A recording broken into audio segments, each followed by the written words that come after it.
Hello, our friends, Evolutionary Energy Arts family. Hello there, welcome back. We hope you guys are doing well. And before we get going, just want to encourage everybody to make sure you're still subscribed to both channels, Evolutionary Energy Arts, with having that little bell dingy signed on, and EEARTS as well. And we're going to talk really about just how important it is for us to be working every single day on healing, health, and staying at the top of the game. Because here we see this from Zero Hedge. Life expectancy continues to fall in the EU. And so this is from today. Life expectancy has taken a rare hit in the European Union during the plague upon the land. You look at the the stats, I should say, you got 2 years in a row of a decrease in life expectancy. And of course, that's not what we want to see. And we see a blip over there too. So that's not a good trend. Life expectancy had been rising on average by more than 2 years per decade since the 1960s. However, latest available data shows that life expectancy has stalled or even start declining. The largest decreases have been estimated in Slovakia and Bulgaria. 2.2 years, losing 2.2 years of an average life, followed by Latvia and Estonia, 2.1 and 2.0 years. That's big. That is big, and that comes on the heels of last month. We're seeing life expectancy in the U.S. continues a historic decline, along with another drop. And again, 1.9 years, almost 2 years off the average life in 2020, and 0.4 years in 2021. And it feels like that's going to be increasing. Melanoma Monday. I mean, really? Skin cancer cases are on the rise. Dermatologists, of course, are urging people to protect themselves. Now, I would say protect yourselves too. Just simply cover up. I would be very careful about whatever chemicals I'm putting on my skin, because to me, it seems like the whole rise in skin cancers kind of came about at the same time that there was a lot of sales effort being put out there to increase sales in a new market of basically, sun lotion. Mm-hmm. And what is really in those things. And as time went on, I just came to realize that, perhaps what's happening is they're actually causing a lot of it. And is that any surprise when we look to a lot of the big, huge corporate entities and how many times, how often they've been involved in things that end up leading to a lot of excessive deaths? I mean, just think about Monsanto, Roundup, for instance, and all sorts of glycophosphates and all these different things that we're always spraying everywhere, and they can lead to overwhelming our systems. And that's what happens. It's overwhelming your system when your system is not able to handle these toxins. Thyroid cancer burden on rise in U.S. and Europe. As you see, thyroid cancer is increasing in many countries, and this research looked at 15 countries in the EU, along with the United States, Australia, Canada, and Norway. And we see, that is on the rise as well. And how about obesity?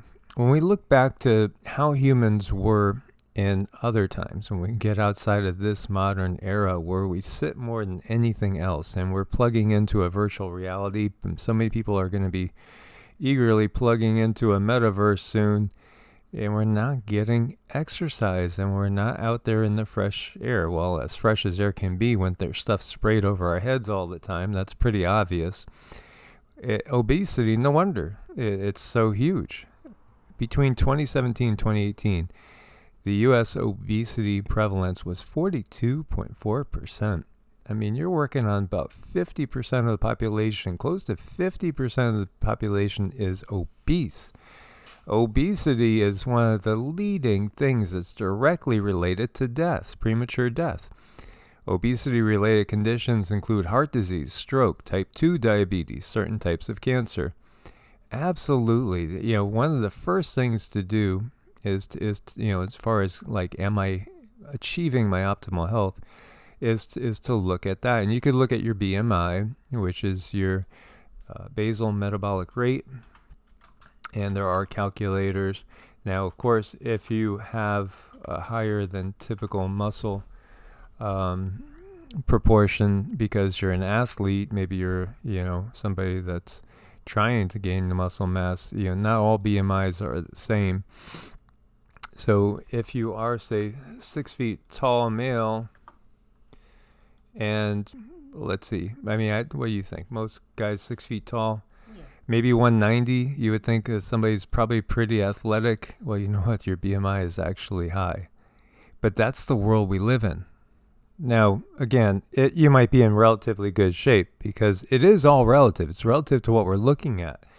When you go back and look at some old movies from, say, the 40s and stuff, you'll notice everybody's so skinny. They're all so thin. And it's because of our modern lifestyle. We don't walk like we did. We don't do any, here people complain when they got to walk a little bit in the parking lot, to just go up and do some shopping. As far as women, if you're, say, 5'5", and we'll use Cindy, she's ranging between 115 and 120 typically. At 120 pounds, how does that look? That looks good. See, you're in the green zone there. So this is a body mass index. So it gives us an idea of just where we're at. So if you're a 5'5" woman and you weigh 165, which, is probably in the U.S. not considered too bad. It's probably kind of average, but your BMI is at 27.5.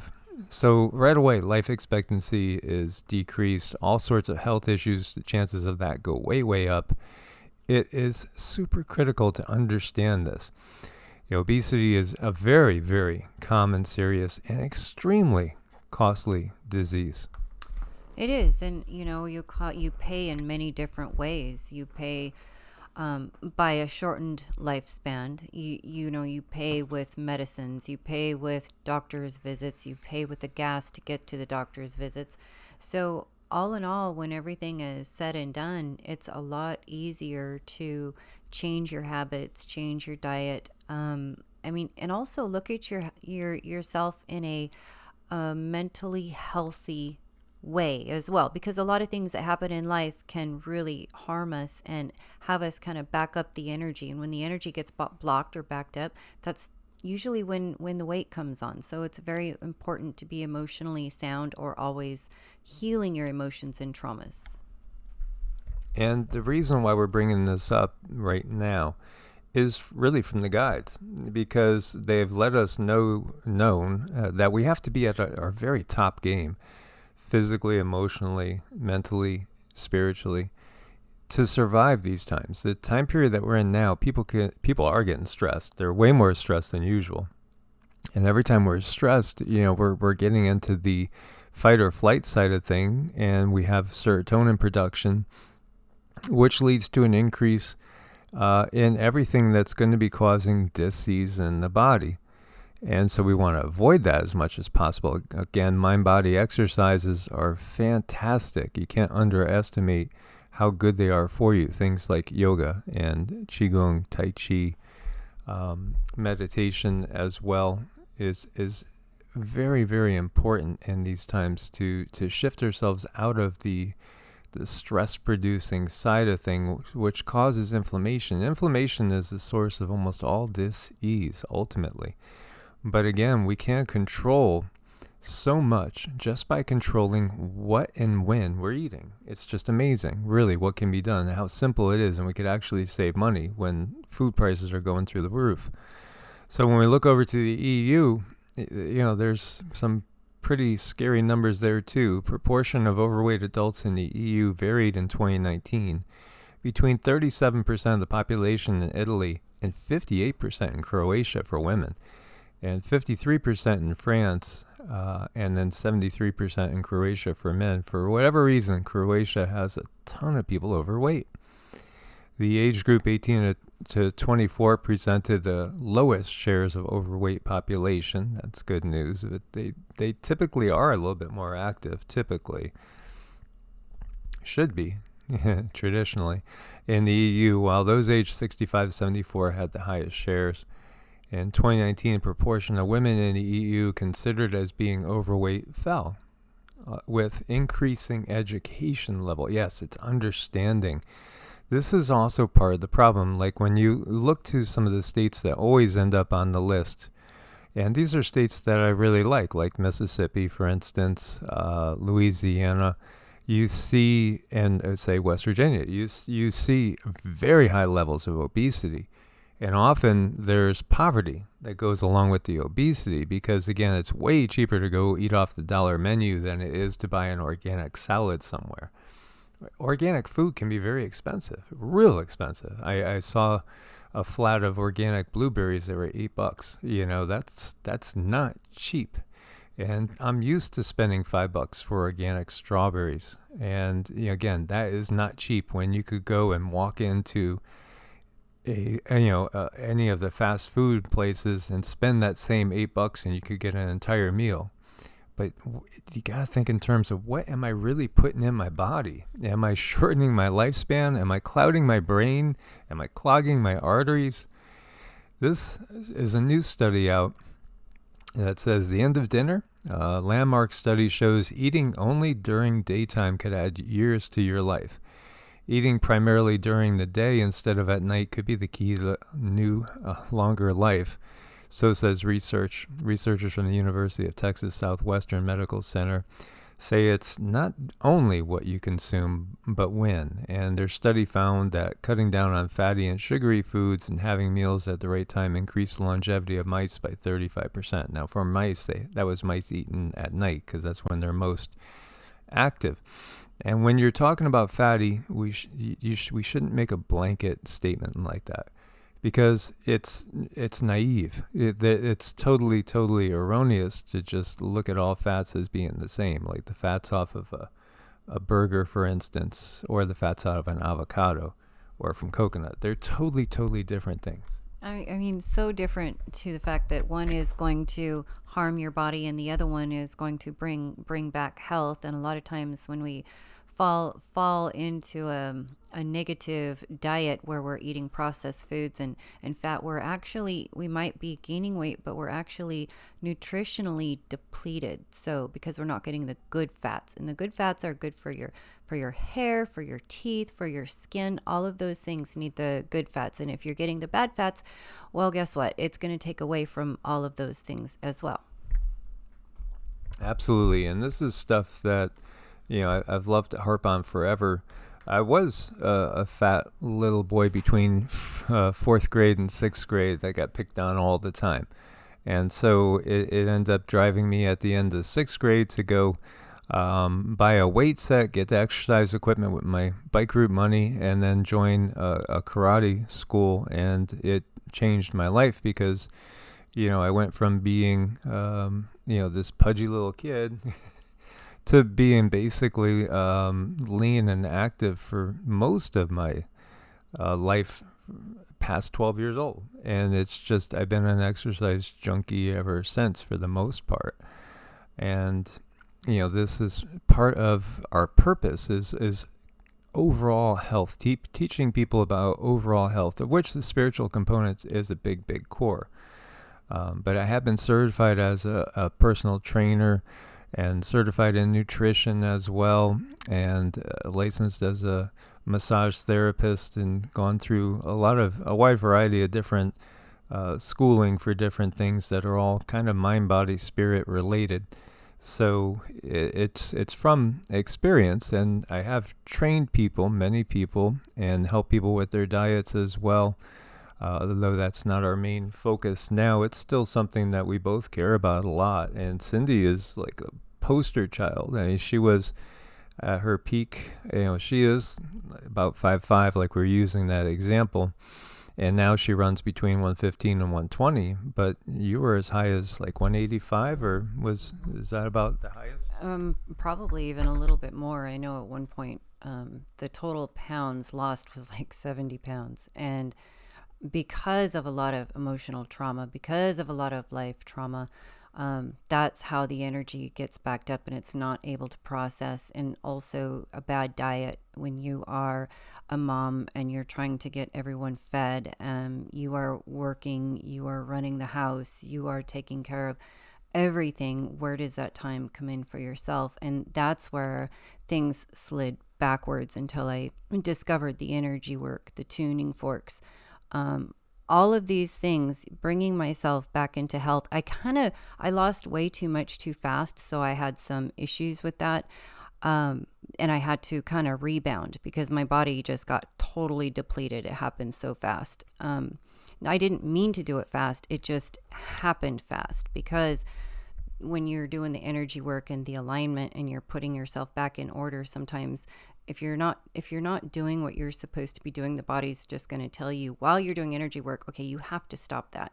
You cannot do that. So, and for me, I had to change my diet. Well, I changed my diet a little too fast, but that was my will. I had the will to do it suddenly through the energy work. And, a lot of this is based on the willpower. And when I was getting my body organized, well, that gave me a lot of willpower, and I just wanted to, but still it came off pretty fast. And I'm getting a lot healthier now. I'm a lot healthier now, but that was probably 3-4 years ago. But ultimately I've been this size for most of my life until all the trauma started. And that's when you have to address these things on an emotional level to help everything move into balance. Absolutely. How many people, when they get upset, eat? It seems like people go two different ways. You either, when you're upset, you can't eat, or you just do nothing but eat because it's comfort, and you have this nervous energy going. Mm-hmm. And so it's so important. Now, Cindy actually lived on a lot of healthy nuts. But, I did. I lived on pistachios because I hated cooking for my own reasons. I didn't like cooking. It was a trigger. So I ate pistachios, but still, I was so backed up energetically that my body gained all the weight, and emotionally I couldn't function. So those emotions are key in pulling yourself back into alignment.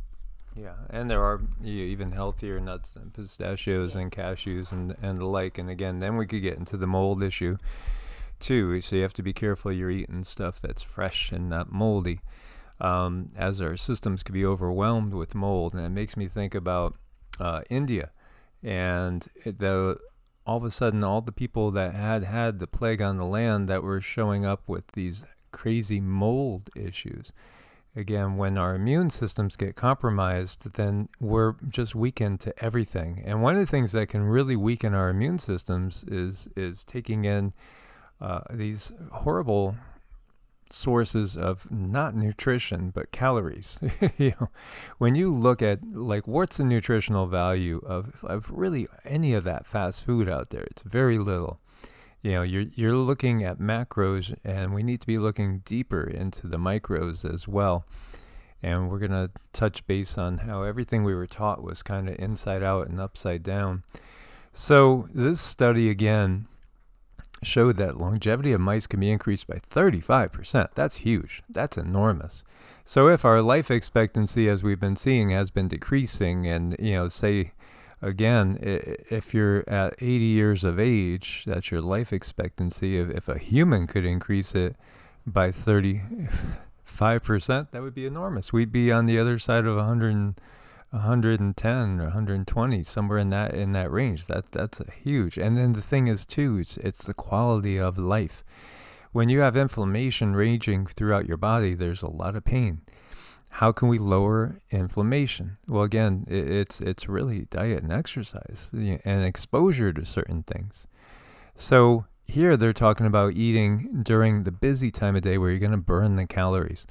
Now, what we see with this, and this gets into intermittent fasting, does it really work? Yeah, absolutely. And it's not hard. Intermittent fasting is not hard because you could start with just simply fasting for a 12-hour period. 12 hours is no big deal. If you sleep in, and got up after a 10-hour sleep, it just means have some black coffee, have some herbal tea, just drink some water, maybe with some trace minerals in there, and just chill for a couple hours before you start to eat. Many people work towards a 16-8 and stay with that as far as the intermittent fasting, but we'll go into that in details even more. And so cutting calories and eating at the right time of day leads to longer life in mice. This is, again, that same study. And why would mice, correlate to us? Well, again, at the basic level, all the mammals, have a certain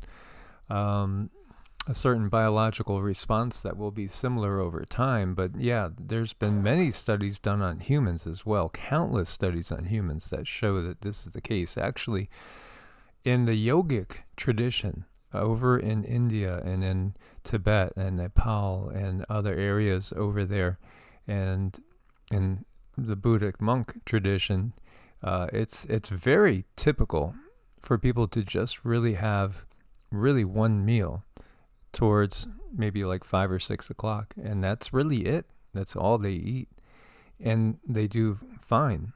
We have been in the West here conditioned for excess with our 3 square meals a day. That right there is something that if they are timed far apart, like say if you have a 8 o'clock, a 12 o'clock, and then you go back and eat dinner at 6 or 7, and then maybe you have a snack before bed, your body has no time to get rid of nasty stuff. No time. You're constantly taking in stuff, so your body is never in a phase that's called autophagy, where it's cleaning out stuff that's going to eventually potentially turn into cancers. And this is why we have such a rise in cancer, besides being around things all the time that are not beneficial to us, and meaning different chemicals, different foods that can seriously promote cancer. Just like if you're a bacon lover, or if you're used to growing up or packing a lunch that included bologna and salami and things like that, nitrate loaded meats, they are so cancer producing that it's just a ticking time bomb. Again, that's the type of thing that we need to be very aware of. So if you are going to be eating bacon, make sure it's nitrate free and uncured. I would not even touch. I wouldn't even go near any bacon that's not nitrate free and uncured. And again, that's if you are a meat eater. So for those out there that are vegetarian or vegan, instead of going and lashing out at those that are still eating meat, let's just get along right now. Everybody's on a different path, a different phase, in a different period of time. So here we're just trying to give people an idea of how they can and what is their regular habits, how they can clean them up and have a healthier life. And for me, the biggie was the emotional, addressing the emotional trauma, because that seems to be when things really start to back up. And as you address that little by little, it's like your inner self, the inner voice, then wants to eat better. It wants to do these things. You no longer have to kind of force yourself to not eat the cookie. Suddenly you don't want to eat the cookie because you're more in alignment. You're doing what your higher self, you're more connected to higher self. And the other thing I wanted to bring up, reasons why people might overeat, and it's not talked about, but parasites. They are everywhere. So we always need to be taking in these things that are constantly cleansing us. And one thing Mike and I do all the time is wormwood. Wormwood with the water. We use this oil, wormwood oil with water, and we do other things like clove, and there's other things you can actually cook with that help clean you out, and you can make your food your medicine. So this is a few steps, but there are a few steps that are really, really worth it. Absolutely. Yeah, there's Dr. Hulda Clark, who I did a lot of reading of when I was diagnosed with Lyme disease. So many people have tick-borne diseases nowadays in this world. So many people have so many things that may have escaped from certain labs. Or, well, we won't go down that darker even route. But yeah, she has a parasite cleanse, which I used regularly, still do. And it's black walnut hull, clove, and there's one more. Black walnut hull, clove, and wormwood. Yep. That's it. Those three things together, they will take care of so many parasites. So all the way back in 1935, a scientist named Clive McKay published a startling discovery. Rats with severely restricted diets, which sounds bad. Severely restricted. We're going to severely restrict your diet. You're going to lose 20 to 40% of the calories that you're taking in every day. Oh no, I'm going to waste away. Oh no, I'm going to die. Well, actually, when they did that to mice, they lived 33% longer. Isn't that interesting? We were just talking about 35%. So basically a third, increasing lifespan by a third. Over the last few decades, similar experiments have been carried out on countless species, from worms to rodents and even primates. The specifics vary from study to study, but many show results just as surprising as those of the McKay discovery. The exact manner by which calories are reduced changes across the studies, but the animals' calorie intakes are generally reduced by as much as half of their normal levels. Depending on the species, the most promising results have been shown that the lifespan extension between 50 and 300%. 300%. That's huge. If those results hold water, then they could have important implications for our own longevity. Of course, they're not without controversy, because there's so much money to be made in giving you all sorts of products, and they in the health industry, it's there too. You know, when you could just simply go stock up on things and put together your own formula for success, so to speak. There's always going to be somebody out there that's going to patent theirs and then sell it to you, at an increased profit. It's just the way the world works. And, one thing I like about medicinal foods is, when I first asked those guys and said, how's everything doing with, people coming over that were recommending, the only thing they were concerned with was people's health. They weren't concerned with the money and the profits. They've never mentioned anything about money and profits. They're totally about people's health and the spiritual side of things. That's why we decided that we were going to work with them. And, they're good people. They understand exactly what's going on. They understand that if you follow totally just, the mainstream, if you listen to, just the recommendations of the people with the little letters after their name and the periods, you might not be doing yourself your best. Mm-hmm. You really might not, because there's so much money being made out there in writing something on a piece of paper and saying, go take a couple of these. It just makes a ton of money. And it leads down to other issues where you're going to need another one of those, which leads to a ton more money. It's never ending. So it gets into the theories of aging and basically, telomeres, again, free radicals. The more we take into our system, the more potential to burn out the system, so to speak. People always think about, food as fuel, but your food is you. And again, if you go and you look at the actual nutritional value from, any of these fast food joints, for the most part, they're going to be lacking, where you're going to be quickly eating all the calories you need for a day, or even excessive calories, taking in excessive calories just in one meal. You're going to be shortening your life, and you're better off, just buying those organic berries, for instance, than going and getting that number one supersize. Mm-hmm.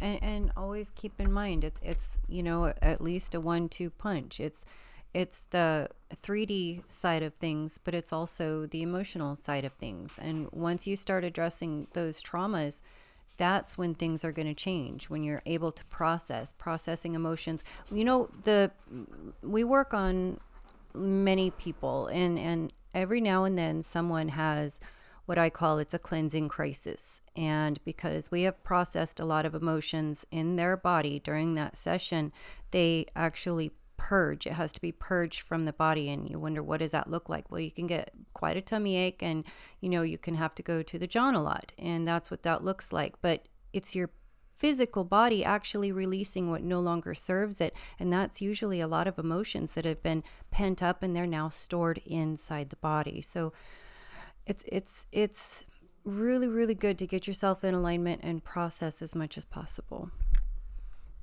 Yeah, so fasting, autophagy, and loose skin, how fasting can promote autophagy to help with loose skin from weight loss. Well, it's way more than that. Autophagy is a key word. And what does that mean? Well, basically, it's the process where the body eats itself. And that sounds scary. Yeah. Oh my God, why would we want to do that? Well, because there's cells that develop over time that are not functioning properly. And those cells, they then have a very high likelihood of turning into cancer.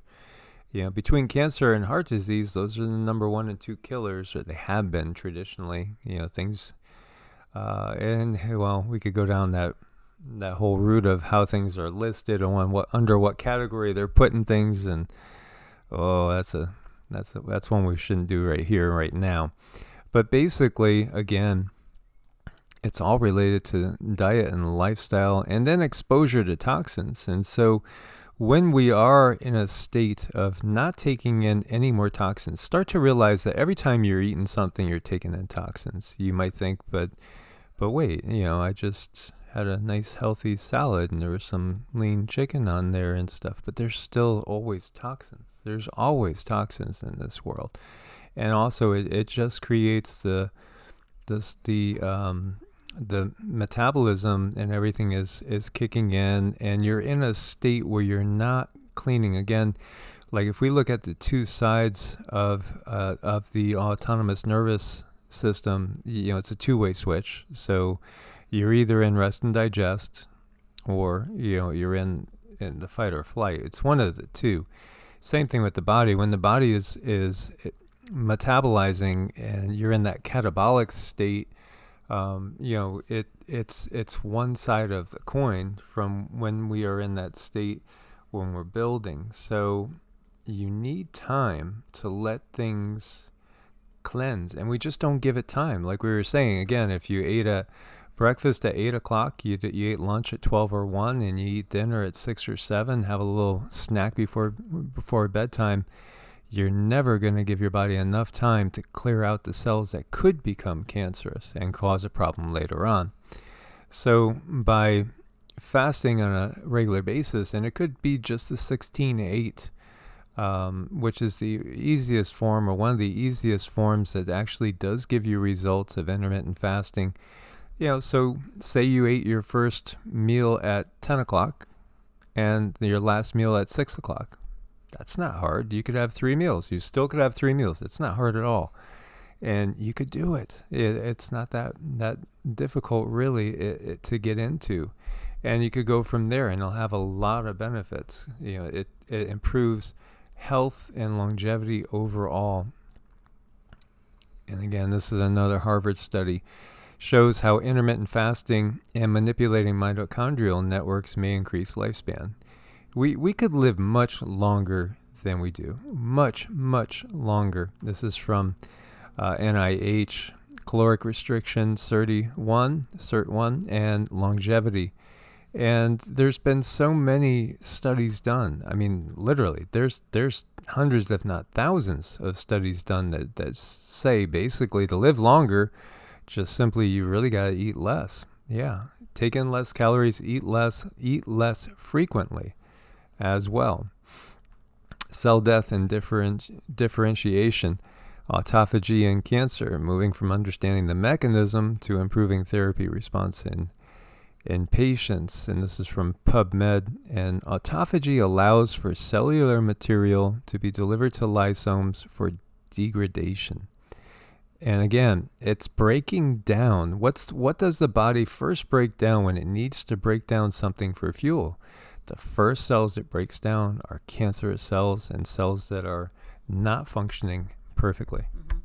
Right. I mean, some really amazing things can happen when we put these practices into place. But I always like to talk to women about, if you are going to do the fasting, there's a lot of information you need to know when it comes to your cycle and your hormones and how all of this works. And we like to watch, it's Dr. Mindy Pelz, and we'll bring her up, but she's very, very good on YouTube. She goes into the deeper understandings of hormone balancing when you're fasting. So for women, that can get thrown off if we're not doing it just right. And she gets very detailed about how to create a healthy fasting that is going to benefit you and not hinder you or not make you malnourished. So that's really important to look at. And, right now Cindy and I are both experimenting with different ways and different patterns. So I had just gone through a period of a 24-hour fast. I ate for basically 24 hours, then did a 48-hour fast, and now 48 hours of eating. And then I'm going to go back to probably a 36 to 48. I'm kind of feeling a sweet spot for myself personally at like right around 42 hours. It feels like I've hit the peak, and it's listening to the body to know, when to break it. So I'm thinking I'm going to do basically 2 periods a week of about 36 to 42 hours of fasting. And that's with my regular daily routine is still in, it's probably in like an 18-6 window, where it's about 6 hours. So even with that, the time period that I'm actually going to be eating would probably be between, I would say maybe 2 o'clock or 4 o'clock, and either 8 o'clock and 10 o'clock. That's just me, and that's just from doing this for decades and experimenting with what works the best for me. And here you see exercise induces autophagy in peripheral tissues, and the brain can help with things like Alzheimer's, for instance. Again, cancer and so many diseases are just a buildup of things that we don't want in our body. And the only way the body is going to be able to process and get rid of those things is if it has the time to do it. And the more we're stuffing in our mouths, then anytime we're stuffing something in our mouth, we're not giving it time to break things down. It's just that simple. And I remember, let's see, it was probably a whole bunch of years ago. I can't remember, maybe 10, maybe 8. There's a lot of companies that do want to step in and help you lose weight. And one of their methods all those years ago was, just have 6 little meals, just have yourself their rationale was have yourself constantly eating so the metabolism is always working. And I just go back, and these were stamped by some of the alphabets. I just don't even want to say the names, but alphabet approved ways to lose weight. And it's like, if you look at these alphabet agencies and you just do the opposite of what they say, you're really going to be doing good. And someone sent me a link, I don't know, about a week ago, saying that the FDA is saying that there's no health benefits in fasting. So, and yet there's all of this information out there saying that it can be helpful. Yeah, and again, it's going to be, who do you trust? And do it for yourself. Experiment yourself.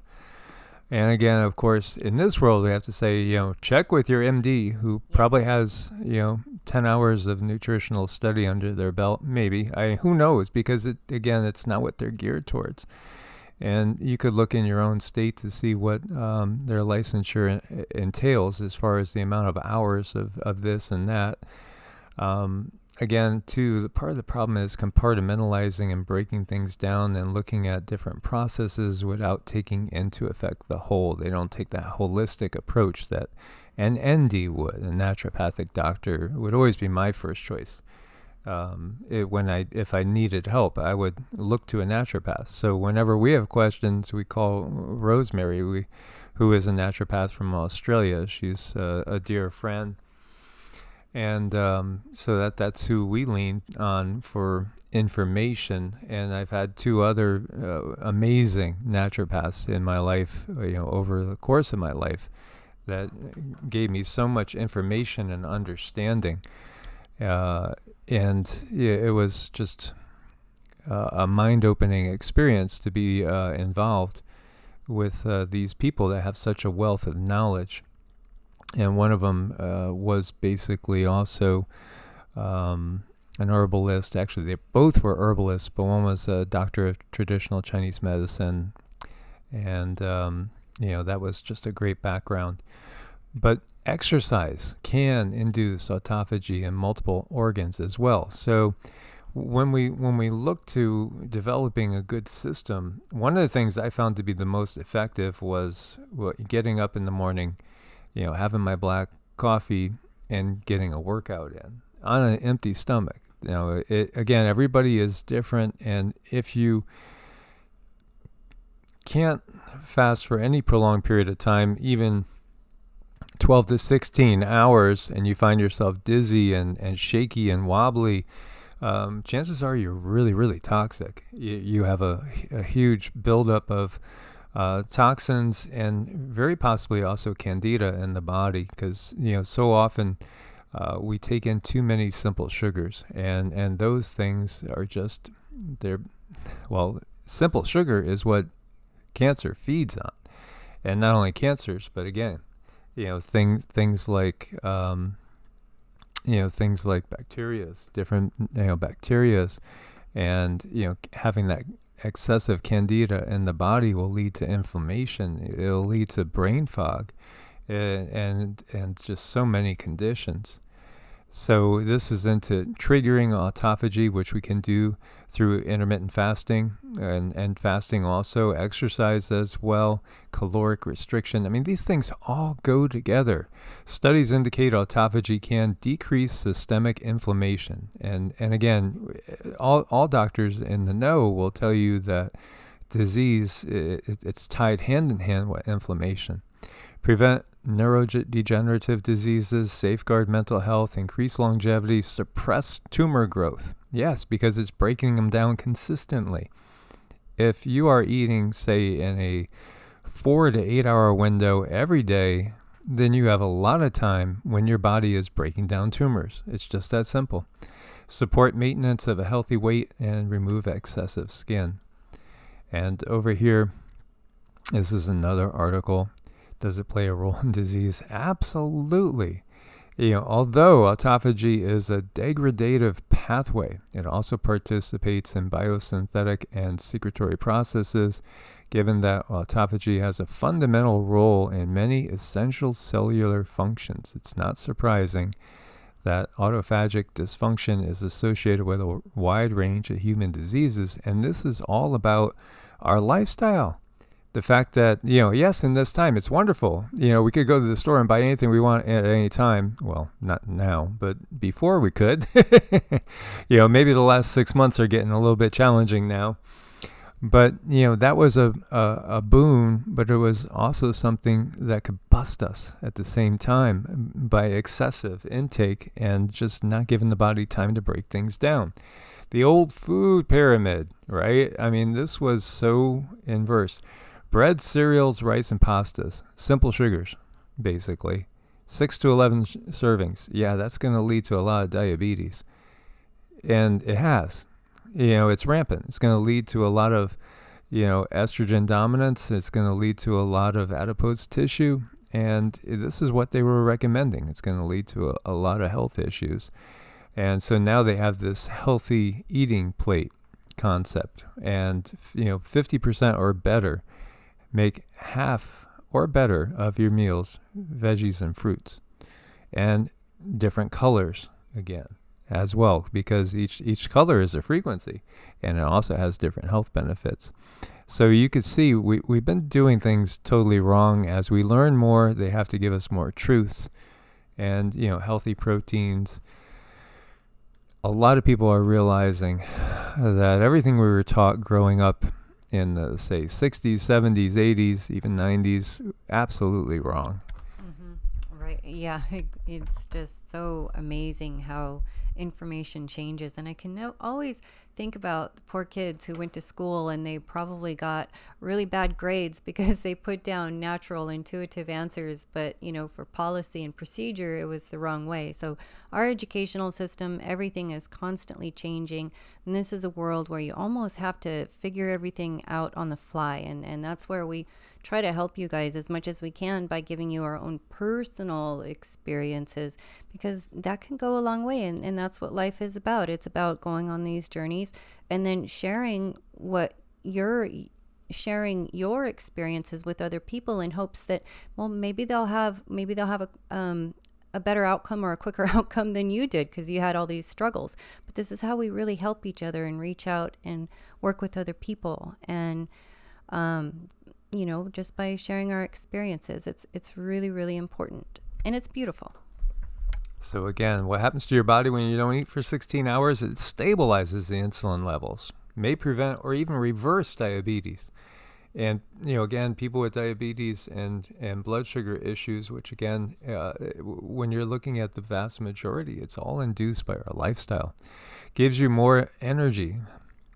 You get more done, have more fun. Well, absolutely. That's why it's like I just feel so much more productive until I eat. And then after I eat, I feel less productive, even though we eat pretty healthy. You should feel that way. If you're feeling like, after 12, 14, 16 hours, if you're feeling lethargic, then, you definitely have a lot of cleansing to do. And that's okay. Just give yourself time. Lowers triglycerides, prevents Alzheimer's, stops sugar cravings and hunger pains, boost growth hormone, IGF-1.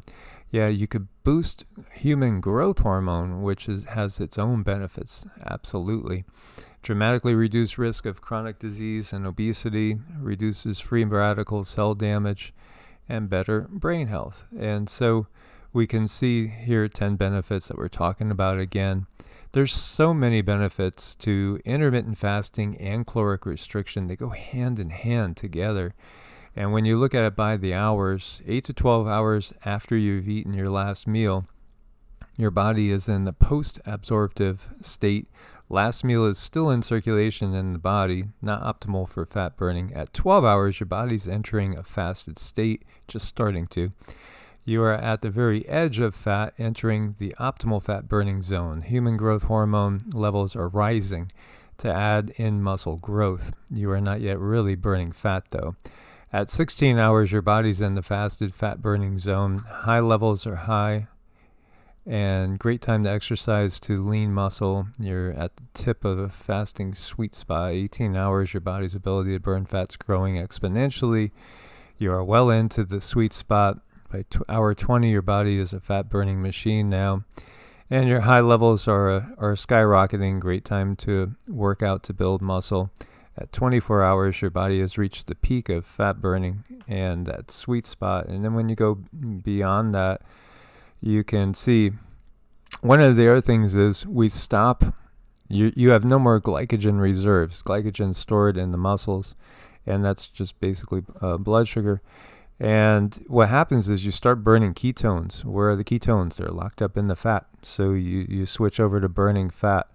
And that's key. 48 hour, you're really starting to decrease the risk of cancer growth. You're inhibiting the cancer growth. When animals are sick, they naturally stop eating. And often they'll go and eat grasses and things, like in the case of dogs, to get themselves to throw up, to get stuff out of their system so they can let their bodies start to heal right away.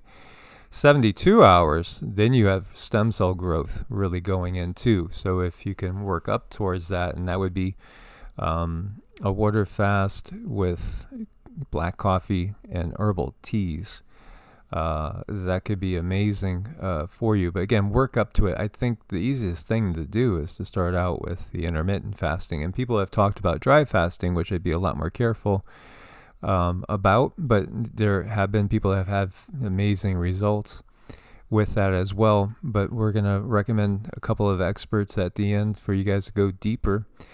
And so types of intermittent fasting: alternate day fasting, 24-hour period of fasting followed by 24-hour period of unrestricted eating. 5-2, choose 2 24-hour blocks to fast. Typically you won't pick back-to-back days. And then you have eat, stop, eat. Choose 1 day per week and fast for 24 hours. 16-8, the most common, arguably the easiest to follow, only during an 8-hour window each day. For example, noon to 8 p.m. And then there's OMAD, which is only 1 meal per day, which basically gives you about 23 hours or so. And I don't find that too hard either. We're extending that out is what we've done a lot of. I mean, there's a lot of times when we won't eat until somewhere between 6 and 8 p.m. And then maybe we'll have a little nibble of some Greek yogurt with berries at like 9 or 10 p.m. So that's really like a 20-hour window. But that is really common for Cindy and I, although I should say a little bit more I, because she will feel like her blood sugar drops. She will feel shakier than me, and she might grab some nuts or some peanut butter or something small to munch on. So here again, you can see a schedule, intermittent fasting schedule. There's different ways to do it. This is a 12-hour, 16-hour, and an 18-hour. Over time, doing the 16-8 might feel very easy. You might want to tweak it to 18 or even 20. And, again, it's interesting to think about what we were brought up with. And you can get results doing different things. Like back in the day, there was a period of time when I was in the gym every single day pretty much, and I was trying to get as big and as strong as I could. And I was taking in food like 6 to 8 times a day, and it did have its results. Although for longevity and overall health, I don't think it was a good idea.